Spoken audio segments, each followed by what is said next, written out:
Assalamualaikum warahmatullahi wabarakatuh. Salam sejahtera dan salam sehat untuk kita semua. Kembali bertemu dengan saya, Estu Handayani MM, dosen pengampu mata kuliah Kepemimpinan dan Kecakapan Personal. Pada pertemuan kali ini, saya akan membahas mengenai kepemimpinan masa depan.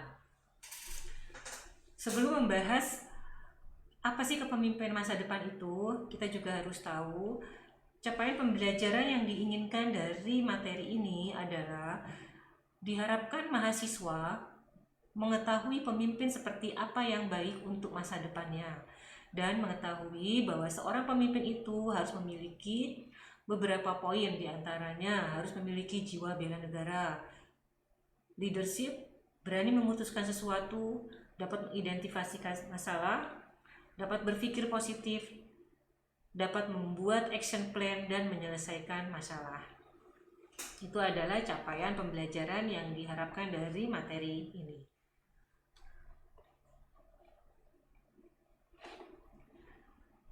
Kepemimpinan masa depan menurut Vijay Govindaran dalam bukunya The Three Box Solution, di mana isinya adalah mengingatkan urgensinya bagi suatu organisasi untuk melembagakan kegiatan mengantisipasi masa depan agar dapat melahirkan inovasi yang relevan di masa depan.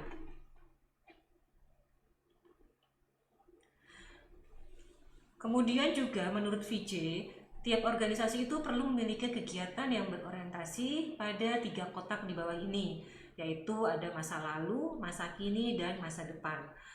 Di mana dari ketiga kotak ini, yang masa lalu, masa kini, dan masa depan, ini semua akan berfokus pada antisipasi masa depan. Dan juga selanjutnya harus memiliki kemampuan untuk bertransformasi. Kepemimpinan masa depan menurut Bob Johansson yaitu mengingatkan perlunya proses foresight agar kita bisa mendapatkan insight yang tepat untuk perencanaan secara strategis.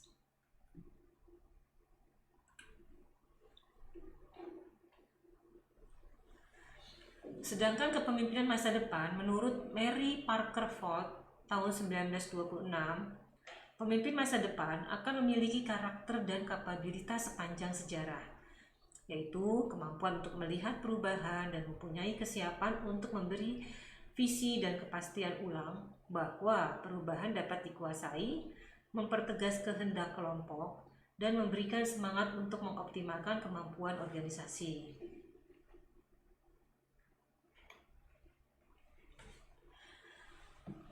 Sebenarnya seperti apa sih pemimpin yang kita inginkan untuk masa depan? Nah, di slide ini kita akan melihat pemimpin yang kita inginkan ada 5 poin, yaitu yang pertama, pemimpin yang baik hanya berorientasi pada memberi, tidak memiliki rasa pamrih. Yang kedua adalah pemimpin memiliki karya, bukan hanya sekedar wacana. Jadi ada istilah NATO, not action, talking only. Jadi kita harus menginginkan seorang pemimpin yang memiliki karya, jadi tidak hanya bicara saja, tidak hanya beretorika. Yang ketiga adalah pemimpin itu harus seorang yang tauladan, yaitu baik secara sikap, perbuatan maupun secara tindakannya. Yang keempat, pemimpin yang baik mampu melahirkan pemimpin-pemimpin yang lebih baik dari dirinya. Sedangkan yang kelima, pemimpin yang baik akan siap memimpin dan siap untuk dipimpin. Kita bisa lihat Nelson Mandela. Siapa sih yang tidak kenal dengan Nelson Mandela? Pada saat dirinya dilantik sebagai presiden, beliau berkata, "Saya 30 tahun di penjara, kepala saya dikencingi, adakah kalian yang lebih menderita dari saya? Pasti tidak ada. Please raise your hand if one of you suffer more than me." Kemudian juga Nelson Mandela melanjutkan pidatonya dengan mengatakan, "Mulai hari ini saya memaafkan semua kesalahan orang kulit putih. Siapa yang mengganggu orang kulit putih akan berhadapan dengan saya." Nelson Mandela. Jadi di sini kita akan melihat bahwa pemimpin itu harus memiliki sikap tauladan. Jadi baik sikap, perbuatan maupun tindakan. Jadi kita tidak boleh memiliki sifat benci atau dendam terhadap sesuatu yang sebelumnya menyakiti diri kita atau pemimpin yang akan memimpin pemerintahan kita atau organisasi kita. Selanjutnya, seperti tadi kita bicarakan pada capaian pembelajaran, di mana seorang pemimpin itu harus memiliki beberapa poin. Yang pertama adalah harus memiliki jiwa bela negara.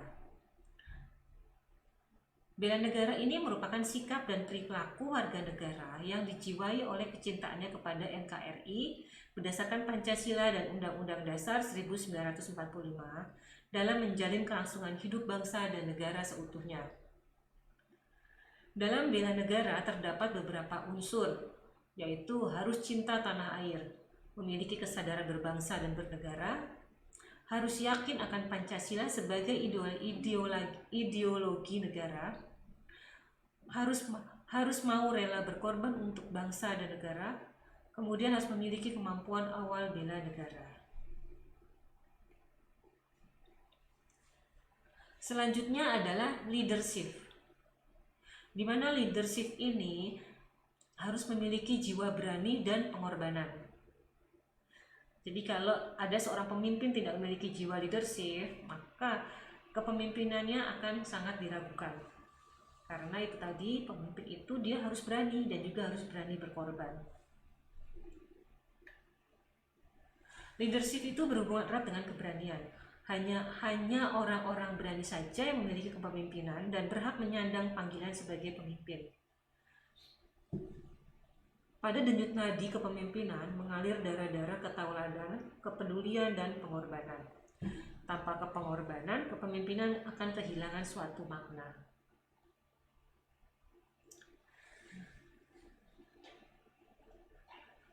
Poin ketiga dari seorang pemimpin adalah harus berani memutuskan suatu hal. Di mana dalam setiap kondisi apapun, yakinkan diri kita bahwa suatu keputusan harus diambil dengan cepat dan tepat.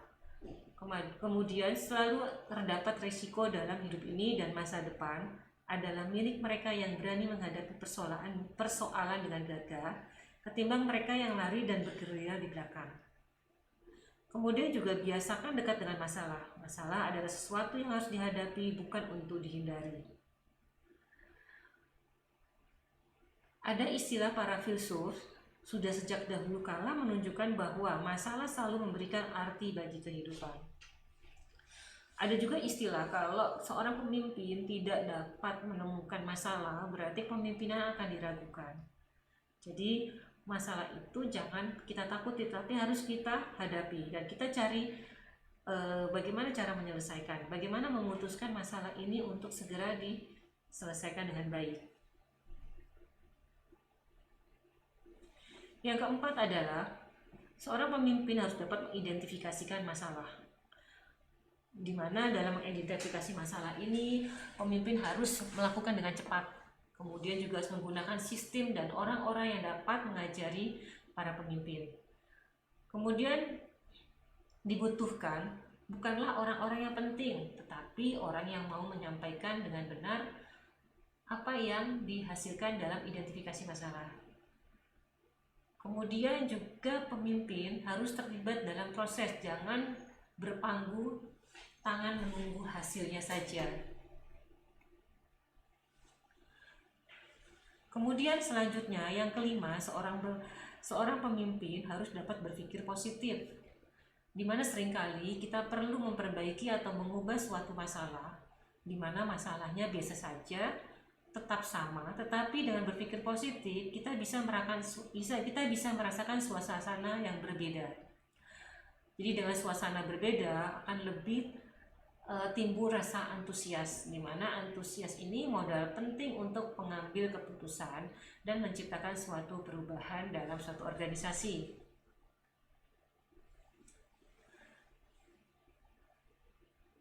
Yang keenam adalah pemimpin harus dapat membuat action plan, yaitu di mana membuat satu rencana yang di dalam rencana itu terdapat masalah besar atau masalah yang tidak terbiasa.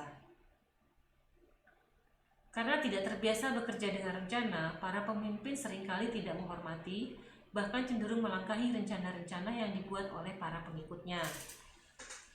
Kemudian, rencana tentu saja tidak berdiri sendiri, tetapi sebuah rencana yang baik membutuhkan rencana-rencana tindakan yang dilengkapi dengan pengendalian dan backup sistem.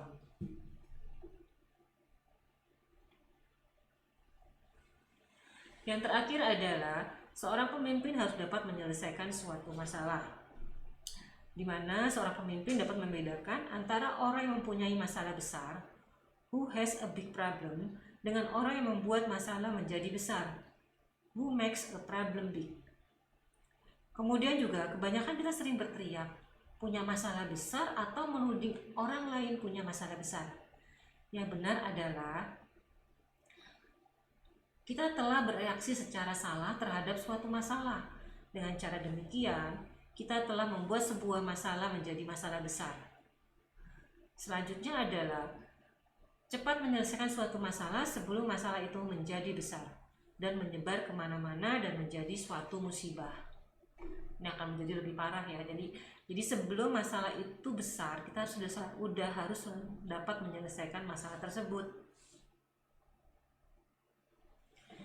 Terdapat 6 hambatan utama seorang pemimpin di masa depan, yaitu 1. Birokratisme, di mana birokratisme ini merupakan kebijakan, peraturan, formalitas, dan kesibukan kerja rutin yang dianggap lebih penting dibandingkan antisipasi perubahan. Untuk birokratisme ini sangat sulit ya untuk dirubah secara langsung, tapi kita harus perlahan-lahan untuk merubah hambatan seperti birokratis. Kemudian ada competitiveness, yaitu lebih menekankan kepada persaingan individual daripada kerjasama tim yang kolaboratif. Ketiga adalah kontrol, di mana prioritas tinggi namun tidak banyak memberikan manfaat atau hanya memberi pembelajaran yang rendah. Selanjutnya adalah poor communication, di mana banyaknya saringan, jenjang, sekat, adanya bias dan perhatian yang terbatas. Kemudian ada poor leadership, yaitu lemah terhadap konsep, lemah terhadap kompetensi, lemah terhadap komitmen, tidak konsisten, dan lemah terhadap networking. Selanjutnya adalah rigid hierarki, di mana hubungan vertikalnya yang dilakukan adalah sangat kaku, sehingga membuat orang-orang yang ada di sekelilingnya kehilangan ide kreatif. Dari 6 hambatan utama ini, sebagai seorang pemimpin harus bisa merubah secara pelan-pelan dan konsisten. Soalnya kalau tidak akan menghalangi atau menghambat dalam kepemimpinan pemimpin tersebut.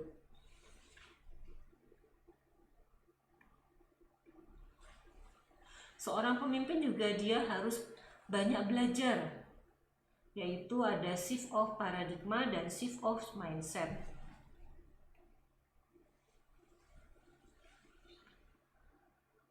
Dalam organisasi pembelajaran, di mana organisasi yang baik adalah anggota secara berkesinambungan meningkatkan kapasitas dengan menciptakan hasil yang diinginkan dan berguna untuk sesama. Kemudian juga melakukan pengembangan dan pemeliharaan pola pikir baru yang sistematik, kemudian membebaskan aspirasi-aspirasi untuk berkembang, kemudian harus terus belajar secara sinergis. Pada proses pembelajaran ini juga kita harus tahu di mana yang pertama mempelajari, memahami, menghayati, dan melaksanakan paradigma baru, learning how to learn. Kemudian adalah melakukan evaluasi, mengendapkan, meninggalkan paradigma yang tidak sesuai dengan kekinian, yaitu learning how to unlearn. Yang ketiga adalah menggali, menemukan, dan mendayagunakan kearifan lama, yaitu learning how to relearn. Jadi dari ketiga ini kita harus mengkolaborasi, kita harus memadukan supaya semua bisa berjalan dengan baik dalam proses pembelajaran. Terdapat juga pergeseran paradigma pendidikan, yaitu yang pertama pada tahun 1900-an, di mana organisasi masih sangat-sangat birokrasi. Ini diutarakan oleh Max Weber tahun 1900-an. Kemudian, bertambahnya tahun, berjalannya waktu, organisasi berbasis sudah mulai masuk kepada berbasis kinerja. Ini diutarakan oleh Peter Drucker tahun 1950-an. Dan makin ke sini, dan untuk organisasi pembelajaran juga akan makin berkembang. Jadi dari pertama birokrasi, organisasi berbasis kinerja, dan selanjutnya ada organisasi pembelajaran yang diutarakan oleh Peter Senge tahun 2000-an.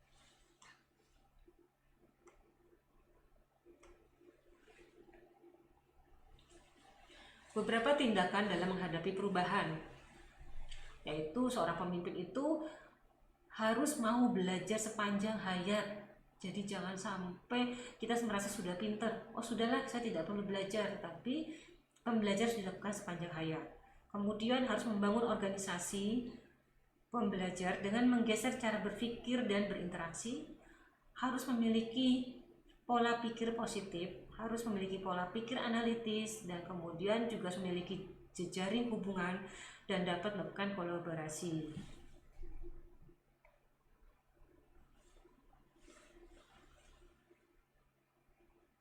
Dalam melakukan pembaruan terdapat strategi dasar, yang mana pada strategi dasar itu kita memiliki visi, fokus, dan action.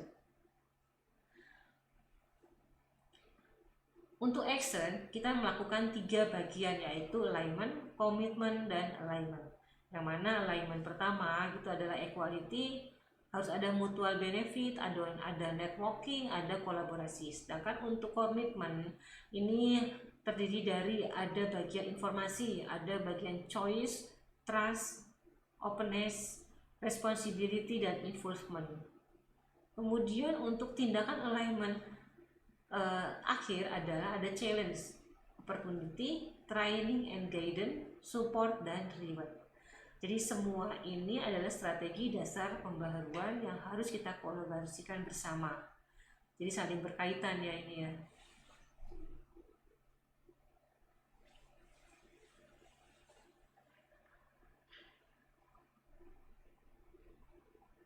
Kemudian juga kita akan menggeser cara berpikir dan cara berinteraksi. Dari yang tadi birokrasi, kemudian berbasis kinerja menjadi berbasis organisasi, kita juga harus merubah cara berpikirnya untuk menjadi lebih baik. Seperti dulu kala itu berpikirnya secara linear, tetapi yang sekarang kita akan berpikir non-linear atau berdasarkan sistem. Kemudian juga untuk penguasaan dan organisasi itu biasanya dilakukan oleh penguasaan pribadi. Nah, kalau yang sekarang itu tidak bisa karena kita harus melakukan penguasaan secara bersama. Kemudian dulu selalu berkompetisi, bersaing dalam segala hal, tapi sekarang kita akan saling merangkul untuk melakukan suatu kolaborasi untuk kebaikan dari suatu organisasi. Selanjutnya adalah pada waktu pengambilan keputusan itu biasanya dilakukan dari atas ke bawah. Untuk yang sekarang itu harus ada makna bersama dan konsensus. Kemudian untuk penguasa tunggal, nah yang sekarang adalah kepemimpinan bersama. Selanjutnya adalah fokus pada struktur dan tugas. Untuk yang saat ini harus fokus pada hubungan dan proses. Jadi kalau andai kata struktur ini sudah baku, tapi ada hal yang lebih penting, maka kita boleh melakukan tindakan berdasarkan fokus pada hubungan dan proses.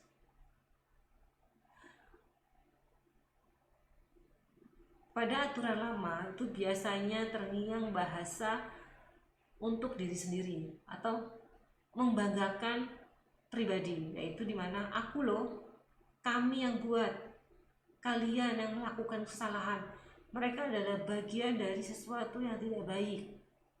Nah, sedangkan untuk sekarang kita harus memakai nama organisasi, yaitu kita sebut kita. kita loh yang melakukan semua ini, dan organisasi ini loh yang mengerjakannya. Jadi kita harus menekankan pada hasil dari kerjasama yang dilakukan pada organisasi tersebut. Nah, selanjutnya adalah sentralisasi.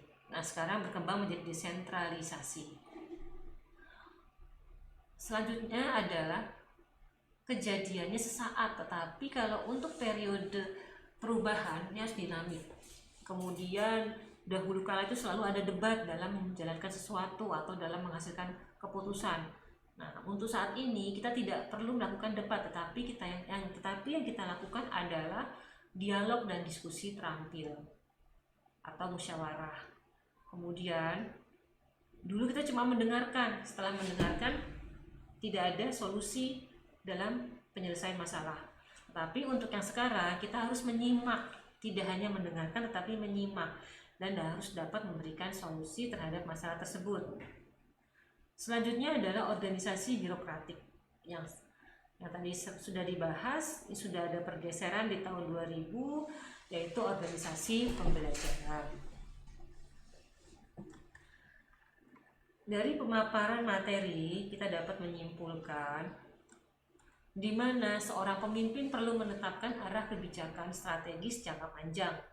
Jadi bukan jangka pendek ya, yaitu yang akan tetap relevan bagi pemimpin berikutnya. Kemudian juga kita sudah melihat betapa besarnya biaya jika kita tidak berorientasi pada masa depan. Kemudian segala permasalahan kita hari ini sebagian besar itu akibat kesalahan pengambilan keputusan di masa lalu atau ketidaksiapan kita di masa lalu dalam mengantisipasi berbagai perubahan. Kemudian jika di masa sekarang para pemimpin tidak berorientasi masa depan, di masa depan kita harus membayar mahal kesalahan masa lalu. Sehingga ada pepatah yang mengutarakan mengenai hal ini. Waktu terbaik menanam pohon adalah 20 tahun yang lalu. Tapi waktu terbaik kedua adalah sekarang. Jadi kita tidak ada istilah terlambat. Lebih baik terlambat dibandingkan tidak dilakukan sama sekali. Ini materi ini saya ambil dari beberapa sumber, diantaranya ada dari website. Kita bisa lihat di sini dari Media Indonesia, dari adok.pup Kepemimpinan Leadership dari Budi Sulistyo. Demikian pemaparan materi kepemimpinan hari ini, yaitu kepemimpinan masa depan. Semoga materi ini dapat diterima, dapat dipahami, dapat dimengerti, dan dapat diimplementasikan dalam kehidupan kita sehari-hari. Mohon maaf kalau ada salah penyampaian. Terima kasih. Wassalamualaikum warahmatullahi wabarakatuh.